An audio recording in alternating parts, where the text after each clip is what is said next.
Hi everyone. పట్టణ స్థానిక ప్రభుత్వాలు. సో భారత రాజ్యాంగమునందు పట్టణ స్థానిక ప్రభుత్వాలకు సంబంధించినటువంటి ప్రాధాన్యత ఏంటి అనేటువంటిది ఒకసారి మనం ఇక్కడ చూస్తే, సో స్థానిక ప్రభుత్వాల గురించి మన భారత రాజ్యాంగంలో 74వ రాజ్యాంగ సవరణ చట్టము ద్వారా 74వ రాజ్యాంగ సవరణ చట్టము ద్వారా చేర్చినారు 1992లో. ఓకేనా? సో 1992లో పార్లమెంటు 74వ రాజ్యాంగ సవరణ చట్టం చేసి ఈ పట్టణ స్థానిక ప్రభుత్వాలను భారత రాజ్యాంగంలో పేర్కొన్నారు. ఏ భాగంలో పేర్కొన్నారంటే 9వ క్లాస్ ఏ అనేటువంటి భాగంగా పేర్కొన్నారు. నిబంధనలు వచ్చేసి 243 నుంచి 243 క్లాస్ పి నుండి 243 class Z sub class G వరకు నిబంధనలు పేర్కొన్నారు. ఓకే, 243 క్లాస్ పి నుండి 243 class Z sub class G వరకు నిబంధనలు పేర్కొనడం జరిగింది. సో మొత్తం 18 అధికరణలు పట్టణ స్థానిక ప్రభుత్వాల గురించి తెలియజేస్తున్నాయి. ఇంకా షెడ్యూల్ వచ్చేసి 12వ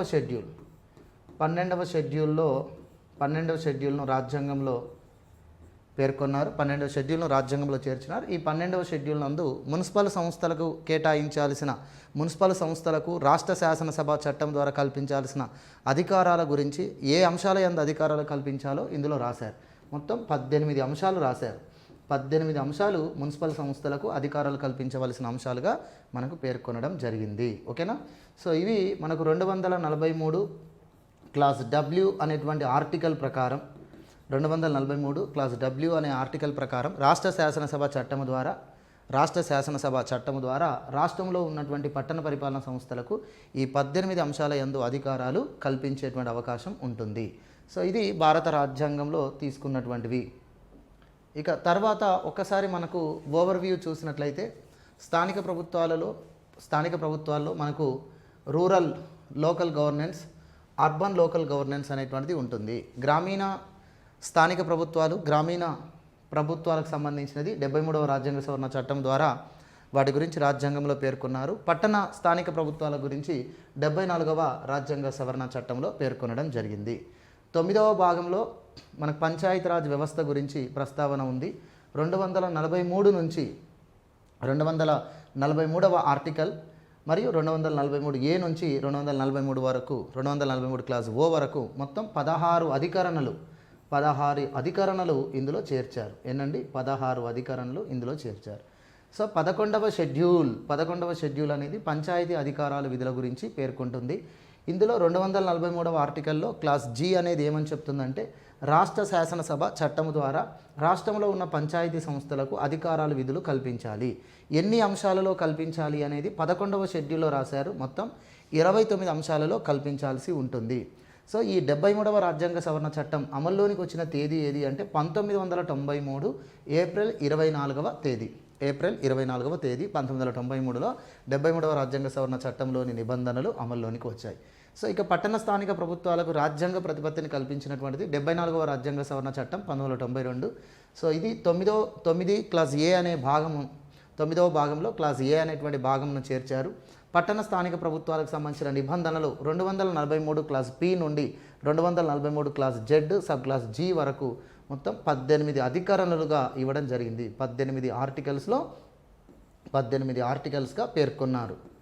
18 ఆర్టికల్స్గా పేర్కొనడం జరిగింది.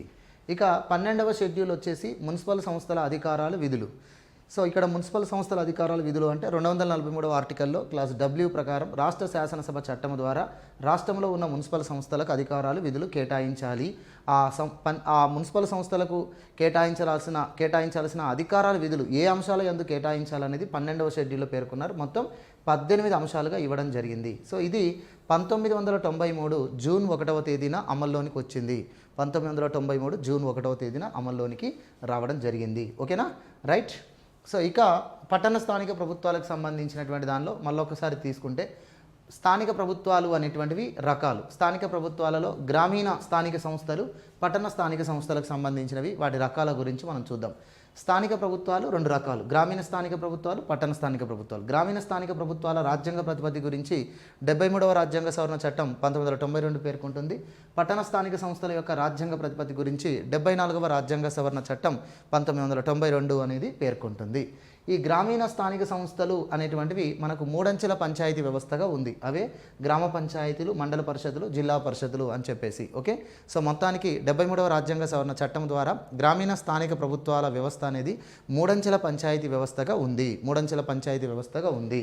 ఓకే, ఇక 74వ రాజ్యాంగ సవరణ చట్టం ప్రకారం పట్టణ స్థానిక సంస్థలు అనేటువంటివి మనకు 9 రకాలుగా ఉంటాయి. పట్టణ స్థానిక ప్రభుత్వాలు అనేవి 9 రకాలుగా రాజ్యాంగంలో వాటి గురించి ప్రస్తావన ఉంది. అందులో నగర పంచాయతీలు, పురపాలక సంస్థలు, నగరపాలక సంస్థలు, నోటిఫైడ్ ఏరియా కమిటీలు, కంటోన్మెంట్ బోర్డులు, టౌన్షిప్స్, టౌన్ ఏరియా కమిటీలు, పోర్టు ట్రస్టులు మరియు ప్రత్యేక ప్రయోజన సంస్థలు, స్పెషల్ పర్పస్ అథారిటీస్ అని చెప్పేసి ఈ విధంగా మనకు 9 రకాల పట్టణ స్థానిక ప్రభుత్వాలు అనేటువంటివి మనం ఏర్పాటు చేసుకునే అవకాశం రాష్ట్రాలకు ఉంటుంది. వాటి గురించి 74వ రాజ్యాంగ సవరణ చట్టం ద్వారా భారత రాజ్యాంగంలో పేర్కొన్నారు. ఇది స్థానిక ప్రభుత్వాలు, వాటికి సంబంధించిన రకాలు. తర్వాత ఇక మనం 74వ రాజ్యాంగ సవరణ చట్టం 1992 గురించి తెలుసుకుందాం. 74వ రాజ్యాంగ సవరణ చట్టం 1992 ప్రకారము మనకు నిబంధనలు అనేటువంటివి 243 క్లాస్ పి నుండి 243 class Z sub class G వరకు నిబంధనలు అనేటువంటివి ఉన్నాయి. సో మొత్తం 18 ఆర్టికల్స్ అనేటువంటివి వీటి గురించి ప్రస్తావిస్తున్నాయి. సో ఇవి భారత రాజ్యాంగంలో 9వ భాగంలో క్లాస్ ఏ అనే నందు పేర్కొన్నారు. 9వ భాగంలోని క్లాస్ ఏ నందు పేర్కొనడం జరిగింది. షెడ్యూల్ వచ్చేసి 12వ షెడ్యూల్ నందు పేర్కొన్నారు. షెడ్యూల్ వచ్చేసి 12వ షెడ్యూల్ నందు పేర్కొన్నారు. ఓకేనా, ఒక్కొక్క ఆర్టికల్ గురించి మనం డిస్కస్ చేద్దాం. ఓకేనా, ఒక్కొక్క ఆర్టికల్ గురించి మనం డిస్కస్ చేద్దాం. మొత్తానికి 12వ షెడ్యూల్ అనేది 9 క్లాస్ ఏ అనేటువంటి భాగం, 9 క్లాస్ ఏ అనేటువంటి భాగము మరియు 12వ షెడ్యూల్ ఇవి పట్టణ స్థానిక ప్రభుత్వాలకు సంబంధించినటువంటివి. ఇవి 74వ రాజ్యాంగ సవరణ చట్టం ద్వారా భారత రాజ్యాంగంలో చేర్చినారు. ఈ 9 క్లాస్ ఏ భాగమునందు 18 అధికరణలు ఉంటాయి, 18 ఆర్టికల్స్ ఉంటాయి. సో 12వ షెడ్యూల్ నందు 18 అంశాలు ఉంటాయి, 18 అంశాలు అనేటువంటి ఉంటాయి. ఓకే, సో ఇప్పుడు ఒక్కొక్క ఆర్టికల్ గురించి మనం డిస్కస్ చేస్తే ముందుగా 243వ ఆర్టికల్లో పి అనే క్లాస్. సో ఇదేం చెప్తుందంటే స్థానిక ప్రభుత్వాల నిర్మాణం మరియు నిర్వచనాల గురించి చెప్తుంది. సో ఈ 243వ ఆర్టికల్లోని పి క్లాస్ ప్రకారం ఏమిటి అంటే ప్రతి రాష్ట్ర శాసనసభ మున్సిపల్ చట్టాలను రాష్ట్ర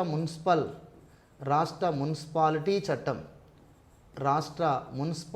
చట్టమునందు ప్రతి రాష్ట్ర శాసనసభ రూపొందించిన రాష్ట్ర మున్సిపాలిటీ చట్టమునందు తప్పనిసరిగా క్రింది పదాల నిర్వచనాలు ఉండాలి, క్రింది పదాల నిర్వచనాల గురించి పేర్కొనాలి అని చెప్పేసి ఉంది. సో క్రింది పదాల నిర్వచనాల గురించి పేర్కొనాలి, క్రింది పదాల నిర్వచనాల గురించి పేర్కొనాలి అని చెప్పేసి ఉంది. సో ఏ పదాల యొక్క నిర్వచనాల గురించి ఉంది, ఏ పదాల యొక్క నిర్వచనాల గురించి ఉందో ఒక్కసారి చూడండి. సో కమిటీ అంటే ఏమిటి, ఖచ్చితంగా కమిటీ అంటే ఏంటో నిర్వచనం ఉండాలి. జిల్లా అనగానేమి, మెట్రోపాలిటన్ ప్రాంతము అంటే ఏమిటి, మున్సిపల్ ప్రాంతము అంటే ఏమిటి, మున్సిపాలిటీ అంటే ఏమిటి, పంచాయతీ అనగానేమి, జనాభా అంటే ఏమిటి అనేటువంటి ఈ పదాలకు తప్పనిసరిగా ప్రతి రాష్ట్ర శాసనసభ చేసే రాష్ట్ర మున్సిపల్ చట్టమునందు నిర్వచనం ఉండాలి అని చెప్తున్నటువంటిది. నిర్వచనం ఉండాలి, వాటి యొక్క అర్థాన్ని తెలియజేయాలి. తప్పనిసరిగా ప్రతి రాష్ట్ర శాసనసభ రూపొందించే రాష్ట్ర మున్సిపాలిటీ చట్టమునందు తప్పనిసరిగా ఇక్కడ పేర్కొనబడిన పదాలు, వాటి యొక్క అర్థాలు మరియు వాటి యొక్క నిర్వచనాలు అనేటువంటిది ఉండాలి. ఇక్కడ వార్డ్ కమిటీ అంటాం దీన్ని. సో కమిటీ అంటే వార్డ్ కమిటీలు. 243 క్లాస్ క్యూ అనేటువంటి ఆర్టికల్ నందు వార్డ్ కమిటీల గురించి మనకు 243 క్లాస్ ఎస్ అనేటువంటి ఆర్టికల్ నందు వార్డ్ కమిటీలకు సంబంధించిన ప్రస్తావన అనేటువంటిది ఉంది. సో ఇక్కడ జిల్లా అంటే ఒక పరిపాలనా కేంద్రంగా మనం జిల్లాను తీసుకుంటాం. సో ఒక రాష్ట్రం తర్వాత రాష్ట్రంలో పరిపాలనా కేంద్రంగా జిల్లాను తీసుకుంటాం.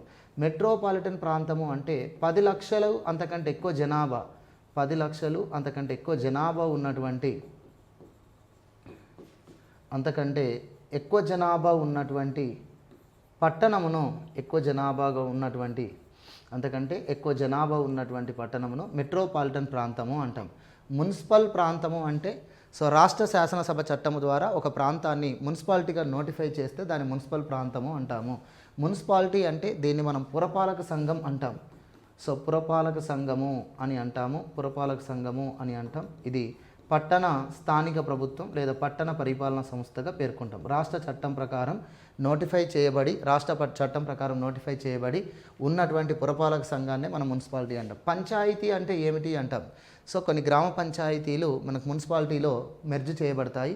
అలా మెర్జ్ చేయబడినప్పుడు గతంలో ఏ పంచాయతీ ఏరియా కింద ఉన్న ప్రాంతాలన్నీ కూడా మున్సిపాలిటీ ప్రాంతాలుగా పేర్కొనబడతాయి. అందుకే ఇక్కడ పంచాయతీ అంటే వివరణ ఇవ్వాల్సి ఉంటుంది. జనాభా అంటే లేటెస్ట్ జనాభా లెక్కలనే మనం ఇక్కడ తీసుకుంటాం. లేటెస్ట్ సెన్సస్ ప్రకారమే ఎప్పుడైనా మనకు మున్సిపల్ ఎన్నికలు జరిగినప్పుడు మున్సిపల్ ఎన్నికలలో మున్సిపల్ స్థానాల్లో రిజర్వేషన్ కల్పించాలి అంటే లేటెస్ట్ సెన్సస్ ఆధారంగానే ఆయా వర్గాలకు రిజర్వేషన్ కల్పించడం జరుగుతుంది. ఇది 243వ ఆర్టికల్లో పి క్లాస్ నందు ఇలా రాష్ట్ర శాసనసభ రూపొందించిన రాష్ట్ర మున్సిపల్ చట్టాల యందు ఈ పదాల యొక్క అర్థాలు నిర్వచనాలు ఈ విధంగా ఉండాలని ఉంది. తర్వాత 243వ ఆర్టికల్ ఆల్రెడీ మనం 243వ ఆర్టికల్ పి క్లాస్ గురించి ఇంతకుముందే చెప్పుకున్నాం. కమిటీ అంటే 243వ ఆర్టికల్లో ఎస్ క్లాస్లో పేర్కొనబడినటువంటిది. ఎస్ క్లాస్లో 243వ ఆర్టికల్లో ఎస్ అనే క్లాస్ నందు వార్డ్ కమిటీలు అనేవి ఏవైతే ఉంటాయో వార్డ్ కమిటీలు ఏ నగరంలో అయితే ఏ పట్టణంలో అయితే 3 లక్షల కంటే ఎక్కువ జనాభా ఉన్నట్లయితే మినిమం 3 లక్షలకు తగ్గకుండా జనాభా ఉన్నట్లయితే ఆ పట్టణంలో వార్డ్ కమిటీలు అనేటువంటివి ఉంటాయి. జిల్లా అనేటువంటిది ఒక పరిపాలనా కేంద్రము. జిల్లా అనేది రాష్ట్రంలో ఒక పరిపాలనా కేంద్రంగా ఉంటుంది. తర్వాత మెట్రోపాలిటన్ ప్రాంతం అంటే ఆల్రెడీ చెప్పుకున్నాం. 10 లక్షలు అంతకంటే ఎక్కువ జనాభా 10 లక్షలు లేదా అంతకంటే ఎక్కువ జనాభా ఉన్నటువంటి 10 లక్షలు లేదా అంతకంటే ఎక్కువ జనాభా ఉన్నటువంటి పట్టణమును మెట్రోపాలిటన్ ప్రాంతము అంటాం. ఉదాహరణకు మనకు హైదరాబాద్ అనేది ఒక మెట్రోపాలిటన్ ప్రాంతము. అదేవిధంగా మనకు వైజాగ్ అనేటువంటిది ఒక మెట్రోపాలిటన్ ప్రాంతంగా మనం ఇలా పేర్కొంటాం. ఇవి మెట్రోపాలిటన్ ప్రాంతాలు. మున్సిపల్ ప్రాంతం అంటే ఆల్రెడీ చెప్పాం. రాష్ట్ర మున్సిపాలిటీ చట్టం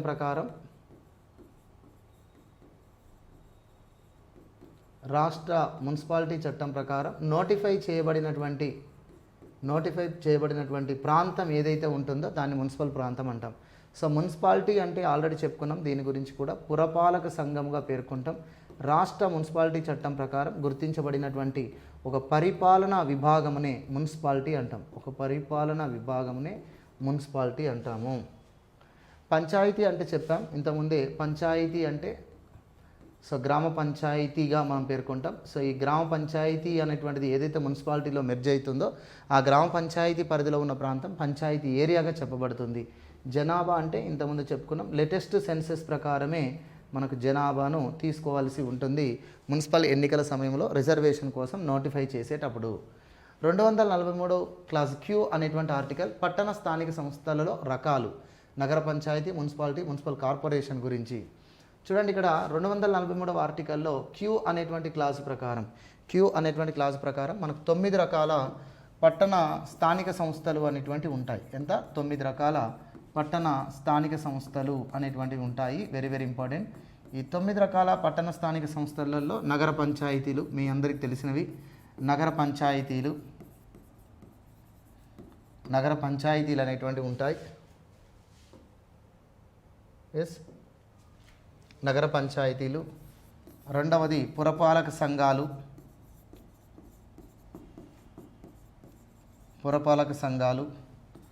మూడవది పురపాలక సంఘాలు. మూడవది మున్సిపల్ కార్పొరేషన్స్. పురపాలక సంఘాలనే మున్సిపాలిటీలు అంటారు. మున్సిపల్ కార్పొరేషన్స్నే నగరపాలక సంస్థలు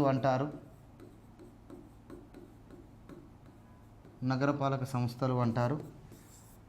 తర్వాత కంటోన్మెంట్ బోర్డులు,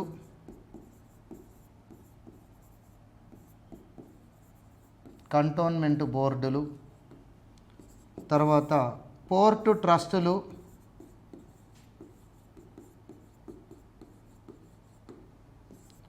టౌన్షిప్స్,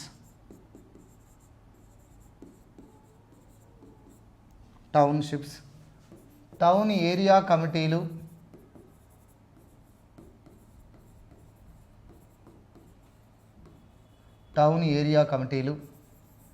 తర్వాత నోటిఫైడ్ ఏరియా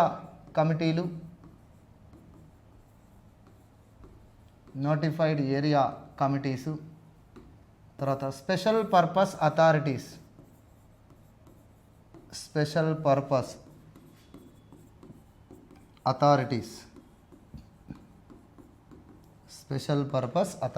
ఇవి మనకు మొత్తం 9 సంస్థలు అనేటువంటివి పట్టణ స్థానిక సంస్థలుగా ఉంటాయి. సో ఈ 9 పట్టణ స్థానిక సంస్థలు అనేవి రాజ్యాంగమునందు పేర్కొనబడి ఉన్నాయి. ఈ 9 రకాల పట్టణ స్థానిక సంస్థలకు రాష్ట్ర శాసనసభ లేదా పార్లమెంట్ చట్టం ప్రకారం అధికారాలను బదిలీ చేయవచ్చును.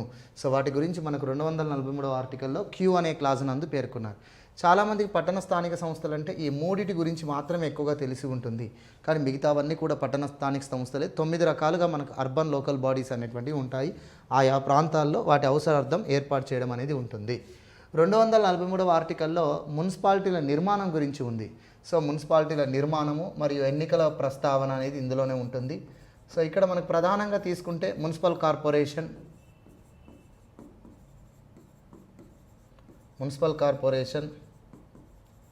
తర్వాత మున్సిపాలిటీలు,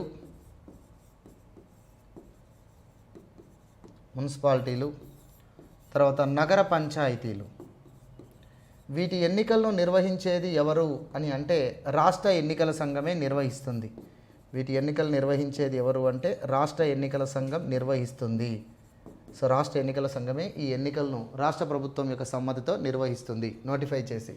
మున్సిపల్ కార్పొరేషన్ అనేటువంటి ప్రాంతం, మున్సిపల్ కార్పొరేషన్గా పేర్కొనబడినటువంటి ప్రాంతాన్ని డివిజన్స్గా డివైడ్ చేస్తారు, డివిజన్స్గా ఏర్పాటు చేస్తారు జనాభా ఆధారంగా. మున్సిపల్ కార్పొరేషన్ పట్టణ జనాభా ఆధారంగా డివిజన్స్గా డివైడ్ చేస్తారు. ఆ డివిజన్స్, ప్రతి డివిజన్ నుంచి ఒక కార్పొరేటర్ ఎన్నికవుతారు. అలా మొత్తం కార్పొరేటర్స్ ప్రత్యక్ష పద్ధతిలో ఎన్నికవుతారు.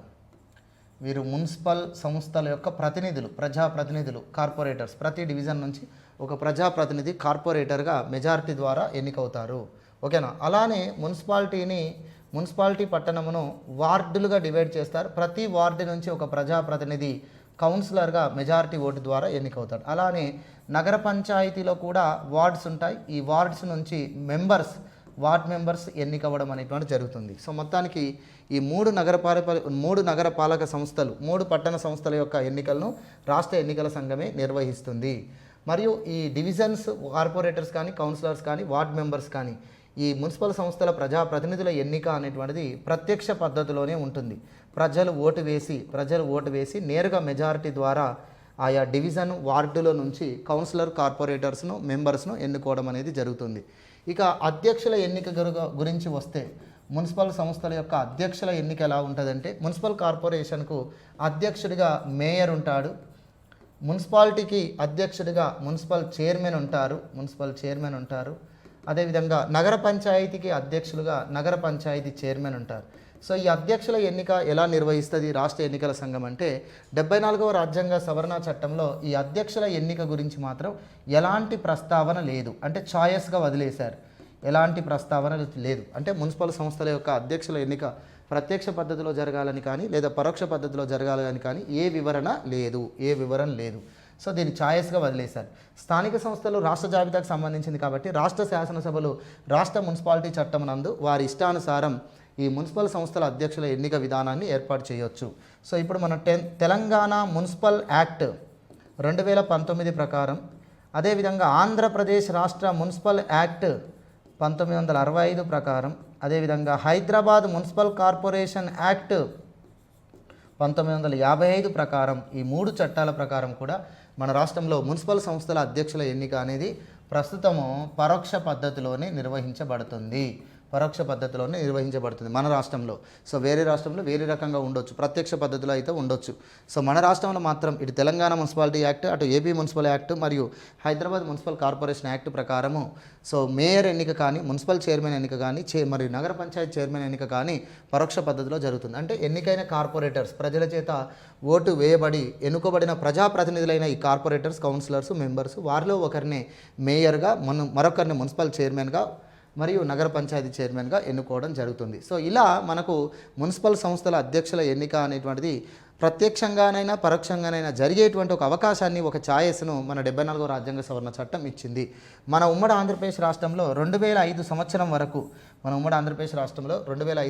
వరకు, ఈ మున్సిపల్ సంస్థల అధ్యక్షుల ఎన్నిక అనేటువంటిది ప్రత్యక్ష పద్ధతిలో ఉండేది. 2005లో ఈ చట్టాలను సవరించి పరోక్ష పద్ధతిలోకి తీసుకురావడం అనేటువంటిది జరిగింది. సో మొత్తానికి ఇవి మున్సిపల్ సంస్థల యొక్క నిర్మాణం, ఎన్నికలు. ఈ మున్సిపల్ సంస్థలన్నిటికీ కూడా పోటీ చేసేటువంటి అభ్యర్థులు పార్టీ గుర్తులతో పోటీ చేసే అవకాశం ఉంటుంది.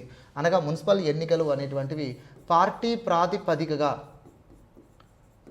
ప్రాతిపదికగా మున్సిపల్ ఎన్నికలు అనేటువంటివి నిర్వహించవచ్చును. ఇక తర్వాత కనుక మనం తీసుకుంటే నెక్స్ట్ 74వ రాజ్యాంగ సవరణ చట్టం 1992 పట్టణ స్థానిక ప్రభుత్వాలు ప్రకరణలు. అందులో మనకు 243వ ఆర్టికల్లో ఎస్ అనేటువంటి క్లాజ్ ఉంది. ఈ ఎస్ అనే క్లాజ్ ఏమని చెప్తుందంటే వార్డు కమిటీలకు సంబంధించినటువంటి వివరణ ఇస్తుంది. వార్డు కమిటీలు 3 లక్షలకు తగ్గకుండా జనాభా కలిగినటువంటి మున్సిపల్ పట్టణాలలో తప్పనిసరిగా వార్డు కమిటీలు అనేటువంటివి ఏర్పాటు చేయాలి రాష్ట్ర ప్రభుత్వాలు. తప్పనిసరిగా వార్డు కమిటీలను ఏర్పాటు చేయాలి రాష్ట్ర ప్రభుత్వాలు అని చెప్పేసి ఈ రాజ్యాంగం పేర్కొంటుంది. 74వ రాజ్యాంగంలో ఈ ఆర్టికల్ పేర్కొంటుంది. 3 లక్షల జనాభాకు తగ్గకుండా ఉన్నటువంటి పట్టణాల్లో మున్సిపల్ పట్టణాల్లో తప్పనిసరిగా వార్డు కమిటీలను ఏర్పాటు చేయాలి. ఈ వార్డు కమిటీలు అనేటువంటివి కనిష్టంగా 50, గరిష్టంగా 100 వరకు ఏర్పాటు చేయొచ్చు. ఈ వార్డు కమిటీలు అనేటువంటివి ఒక మున్సిపల్ పట్టణంలో కనిష్టంగా 50, గరిష్టంగా 100 వార్డు కమిటీలు ఏర్పాటు చేయవచ్చు. ఆయా వార్డు కమిటీలకు సభ్యులు వారిలో ఒకరిని వార్డు కమిటీ చైర్మన్గా ఎన్నుకోవడం అనేది జరుగుతుంది. సో ఇది వార్డు కమిటీలకు సంబంధించినటువంటి ప్రస్తావన మన 74వ రాజ్యాంగ సవరణ చట్టంలో ఉంది. 243వ ఆర్టికల్లో ఆల్రెడీ మనం చెప్పుకున్నాం. 243వ ఆర్టికల్లో ఎస్ అనే క్లాజ్ వద్ద వార్డు కమిటీల ఏర్పాటు అనేటువంటిది ఏ విధంగా ఉండాలి. ఒక మున్సిపాలిటీలో అయితే కనిష్టం 23, గరిష్టం 50. ఒక మున్సిపల్ కార్పొరేషన్లో అయితే కనిష్టం 50, గరిష్టం 100. ఒక మెట్రోపాలిటన్ సిటీలో అయితే కనిష్టం 100, 200 అని చెప్పేసి వార్డుల సంఖ్య ఉంది. ఇక్కడ వార్డుల సంఖ్య అన్న డివిజన్ సంఖ్య అన్న ఒకటే, ఒకటే. సో మన మున్సిపల్ కార్పొరేషన్లో డివిజన్స్ అంటాం. మున్సిపల్ కార్పొరేషన్లో కనిష్ట డివిజన్ సంఖ్య 50, గరిష్ట డివిజన్ సంఖ్య 100. అదే మెట్రోపాలిటన్ నగరమైన మున్సిపల్ కార్పొరేషన్లో అయితే కనిష్టం 100, గరిష్టం 200 అని చెప్పేసి అంటున్నారు. భారతదేశంలో అత్యధికంగా మున్సిపల్ కార్పొరేషన్స్ డివిజన్ కలిగిన మున్సిపల్ కార్పొరేషన్, భారతదేశంలోనే అత్యధికంగా మున్సిపల్ డివిజన్స్ కలిగినటువంటి కార్పొరేషన్ ఏది అంటే ముంబాయి కార్పొరేషన్. ఎంత అంటే 200 డివిజన్స్ ఉన్నాయి. ముంబాయి మున్సిపల్ కార్పొరేషన్లో 200 డివిజన్స్ ఉన్నాయి. అదే మన హైదరాబాద్ మున్సిపల్ కార్పొరేషన్లో 150 డివిజన్స్ ఉన్నాయి. ఎంత ఉన్నాయి? 150 డివిజన్స్ ఉన్నాయి. కాబట్టి హైదరాబాద్ అనేది ఒక మెట్రోపాలిటన్ నగరమైన మున్సిపల్ కార్పొరేషన్ ఏరియా కాబట్టి సో అక్కడ 150 డివిజన్స్ ఉన్నాయి. హైదరాబాద్ అనేది ఒక అతిపెద్ద నగరం కాబట్టి ముంబై అనేది ఒక అతిపెద్ద నగరం కాబట్టి ముంబై మున్సిపల్ కార్పొరేషన్లో 200 డివిజన్స్ అనేటువంటివి ఉన్నాయి. అత్యధికంగా ఎక్కువ డివిజన్స్ ఉన్నటువంటి మున్సిపల్ కార్పొరేషన్ పట్టణం ఏది అంటే ముంబాయి. సో హైదరాబాద్ అనేటువంటి మున్సిపల్ కార్పొరేషన్ పట్టణంలో 150 డివిజన్స్ అనేటువంటివి ఉన్నాయి. ఇవి గుర్తుంచుకోండి. 243వ ఆర్టికల్లో టీ అనే క్లాస్ మున్సిపాలిటీలలో సీట్ల రిజర్వేషన్.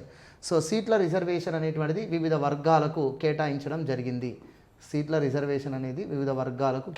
ఎవరెవరికి కేటాయించారు అంటే షెడ్యూల్డ్ తెగల వారికి కేటాయించారు మున్సిపల్ సంస్థలలో రిజర్వేషన్. షెడ్యూల్డ్ కులాల వారికి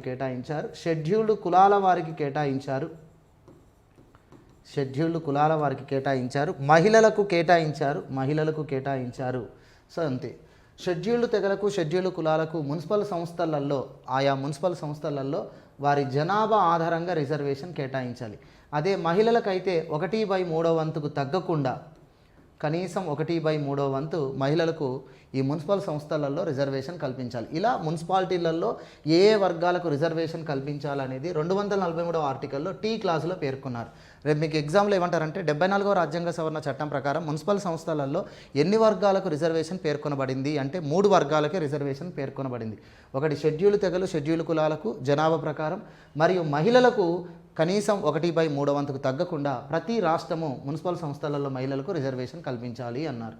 అయితే ఓబీసీ రిజర్వేషన్ గురించి కానీ బీసీ రిజర్వేషన్ గురించి కానీ మనకు మున్సిపల్ సంస్థలలో చట్టంలో 74వ రాజ్యాంగ సవరణ చట్టంలో పేర్కొన్నాయి. ఇటీవల వచ్చినటువంటి ఈడబ్ల్యూఎస్ రిజర్వేషన్ గురించి కూడా మనకి 74వ రాజ్యాంగ సవరణ చట్టంలో పేర్కొనలేదు.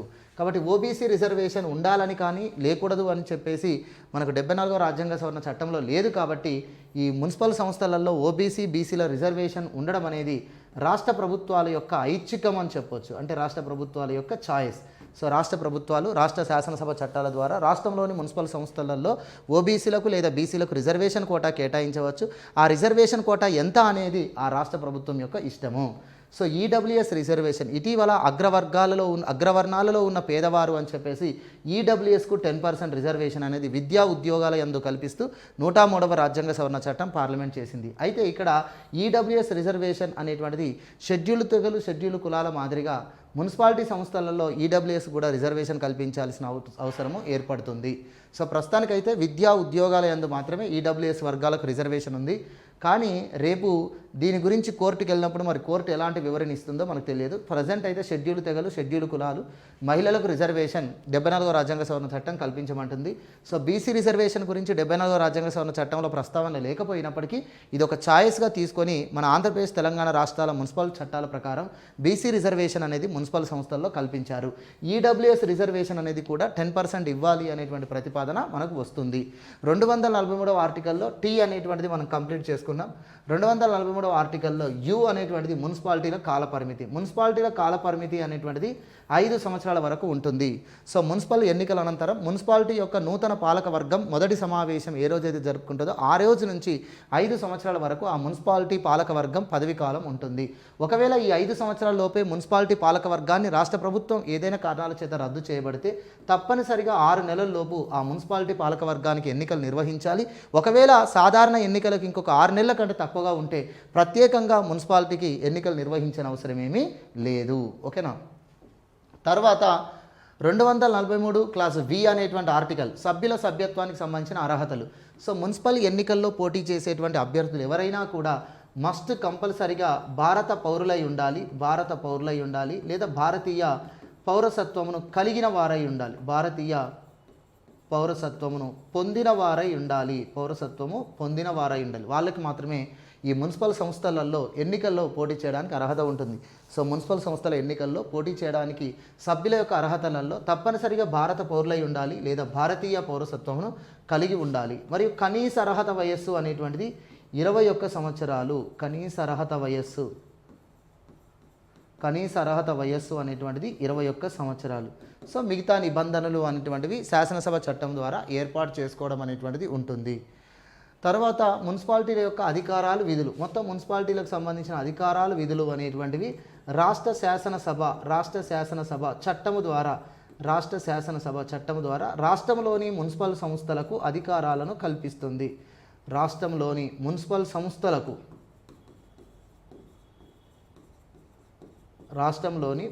సంస్థలకు అధికారాలు కేటాయిస్తుంది. రాష్ట్ర శాసనసభ రాష్ట్ర మున్సిపాలిటీ చట్టం చేసి రాష్ట్రంలోని మున్సిపల్ సంస్థలకు 12వ షెడ్యూల్లో పేర్కొన్న విధంగా అధికారాలు బదిలీ చేస్తుంది. 12వ షెడ్యూల్లో మొత్తం 18 అంశాల యందు అధికారాల గురించి పేర్కొన్నారు. ఈ 18 అంశాల యందు రాష్ట్రంలోని మున్సిపల్ సంస్థలకు అధికారాలు కల్పిస్తూ రాష్ట్ర శాసనసభ చట్టం చేయవచ్చును.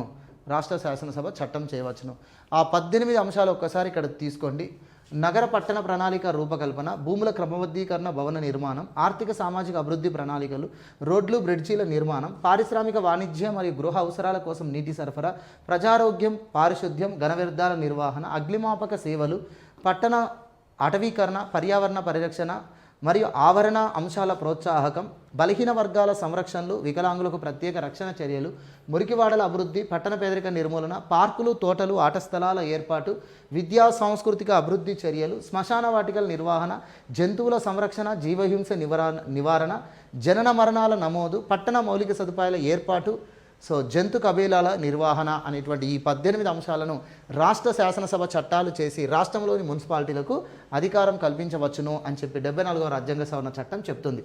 అయితే 74వ రాజ్యాంగ సవరణ చట్టం 18 అంశాలకు గాను 18 అంశాల యందు అధికారం ఏమి ఇవ్వనవసరం లేదు. తప్పనిసరిగా ఒక 11 అంశాల యందు మాత్రము ఏ రాష్ట్రమైనా అధికారం ఇవ్వాలి అని చెప్పేసి మనకు చెబుతున్నారు. ఓకేనా? 18 అంశాలకు 18 అంశాల యందు రాష్ట్రంలోని మున్సిపాలిటీలకు రాష్ట్ర ప్రభుత్వం అధికారాలు ఇవ్వనవసరం లేదు. కనీసం అట్లీస్ట్ 12వ షెడ్యూల్లో చెప్పిన 11 అంశాల యందైనా రాష్ట్ర ప్రభుత్వాలు లేదా రాష్ట్ర శాసనసభ చట్టాల ద్వారా మున్సిపల్ సంస్థలకు అధికారాలు ఇవ్వాలి అనేది ఇక్కడ ఉంది. 243వ ఆర్టికల్లో ఎక్స్ ఆర్థిక వనరులు, పన్నులు, నిధులు. మున్సిపల్ సంస్థలకు వివిధ ట్యాక్స్ల ద్వారా మున్సిపల్ సంస్థలు, మున్సిపాలిటీ కానీ, మున్సిపల్ కార్పొరేషన్ కానీ, నగర పంచాయతీలు కానీ, ఇతర పట్టణ పరిపాలన సంస్థలు వివిధ ట్యాక్స్లను నియమించి ఆదాయాన్ని సమకూర్చుకుంటాయి. వచ్చినటువంటి ఈ ట్యాక్స్ రెవెన్యూతో పాటుగా నాన్ ట్యాక్స్ రెవెన్యూ మరియు కేంద్ర రాష్ట్రాలు ఇచ్చినటువంటి గ్రాంటులు, ఇతర విరాళాలు ఉంటాయి. వీటన్నిటిని కూడా ప్రతి మున్సిపల్ సంస్థ ఒక నిధిగా, ఒక ఫండ్గా ప్రభుత్వ ట్రెజరీ అకౌంట్లో నిర్వహించాల్సి ఉంటుంది. 243వ ఆర్టికల్లో వై అని చెప్పేసి రాష్ట్ర ఆర్థిక సంఘం గురించి ఉంది. రాష్ట్ర ఆర్థిక సంఘం అనేటువంటిది ఒక చైర్మన్, ఇద్దరు సభ్యులను కలిగి ఉంటుంది.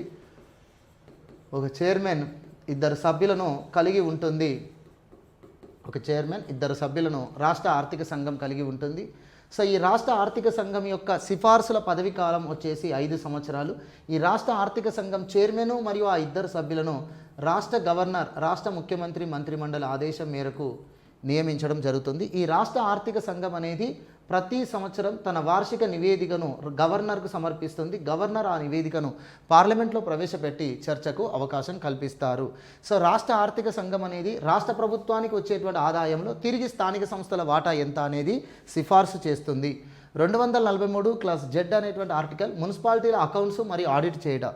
ప్రతి మున్సిపాలిటీ లేదా మున్సిపల్ కార్పొరేషన్, నగర పంచాయతీ లేదా ఇతర పట్టణ పరిపాలన సంస్థలు ఫైనాన్షియల్ ఇయర్ క్లోజ్ అయిన తర్వాత 6 months లోపు తప్పనిసరిగా ఆడిట్ జరిపించుకోవాలి అని చెప్పేసి మనకు చట్టంలో పేర్కొన్నారు. అనగా సెప్టెంబర్ 30వ తేదీ కల్లా ప్రతి రాష్ట్రంలోని ప్రతి మున్సిపల్ సంస్థ వాటి ఖాతాలను, నగదు చర్యలను ఆడిట్ జరిపించుకోవాల్సి ఉంటుంది. 243 క్లాస్ జెడ్ఏ అనేటువంటిది రాష్ట్ర ఎన్నికల సంఘం గురించి పేర్కొంటుంది. రాష్ట్ర ఎన్నికల సంఘం రాష్ట్రంలో ఉన్నటువంటి మున్సిపల్ ఎన్నికలను, పంచాయతీ ఎన్నికలను నిర్వహిస్తుంది. రాష్ట్ర ఎన్నికల సంఘానికి ఒకే కమిషనర్ ఉంటారు.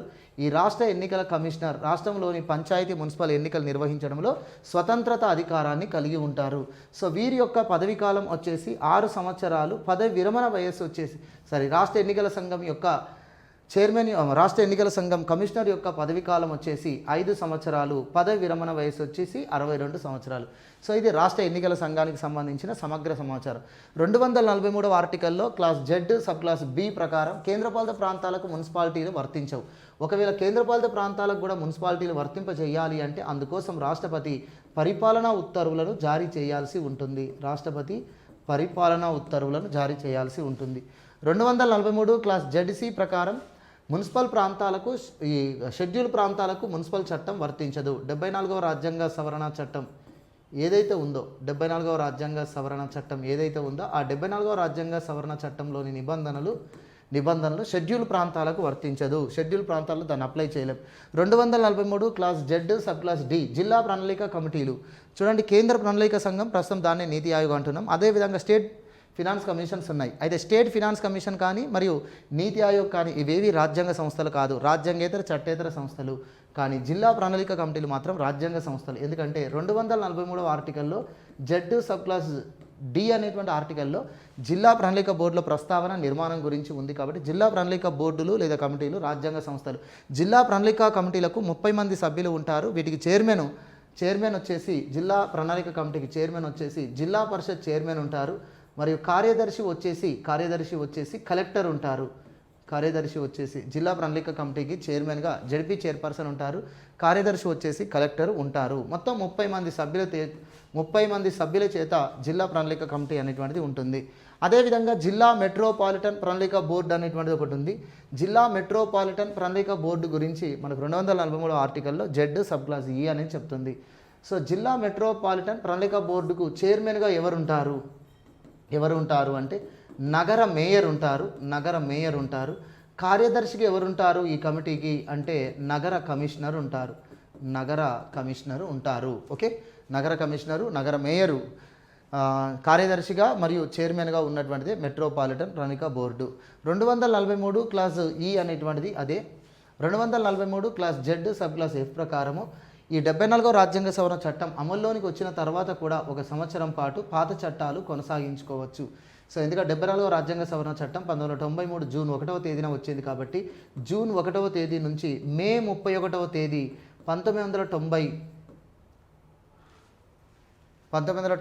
జూన్ 1వ తేదీన అమల్లోనికి వచ్చింది. జూన్ 1వ తేదీ నుంచి 1994 మే 30వ తేదీ వరకు పాత చట్టాలను ఆయా రాష్ట్రాలు అమలు చేసుకోవచ్చు. 1994 మే 31వ తేదీ తర్వాత మాత్రం ప్రతి రాష్ట్రము 74వ రాజ్యాంగ సవరణ చట్టానికి లోబడి పాత చట్టాలను సవరించుకోవడం లేదా వాటి స్థానంలో కొత్త చట్టాలు తీసుకురావాల్సి ఉంటుంది. 243 class Z sub class G ప్రకారం మున్సిపల్ ఎన్నికల విషయంలో న్యాయస్థానాలు జోక్యం చేసుకోరాదు. ఇక్కడ న్యాయస్థానాలు అంటే సుప్రీంకోర్టు, హైకోర్టులు జోక్యం చేసుకోరాదు. మరి ఎవరు మున్సిపల్ ఎన్నికల వివాదాలను విచారిస్తారు అంటే రాష్ట్ర శాసనసభ చట్టం ద్వారా పేర్కొన్నటువంటి అథారిటీ ఏదైతే ఉంటుందో ఆ అథారిటీ రాష్ట్రంలో జరిగిన మున్సిపల్ ఎన్నికల విషయంలో జోక్యం చేసుకుంటుంది. ప్రస్తుతం అయితే జిల్లా సివిల్ కోర్టుకు అధికారం ఇచ్చారు. సో రాష్ట్రంలో, జిల్లాలో మున్సిపల్ సంస్థలు, పంచాయతీ సంస్థల ప్రతినిధుల ఎన్నికల వివాదాలు ఉంటే వాటిని జిల్లా కోర్టులోనే విచారణ ఎదుర్కోవాల్సి ఉంటుంది ప్రాథమికంగా. ఇది మనకు 74వ రాజ్యాంగ సవరణ చట్టానికి సంబంధించిన సమగ్రమైనటువంటి సమాచారము.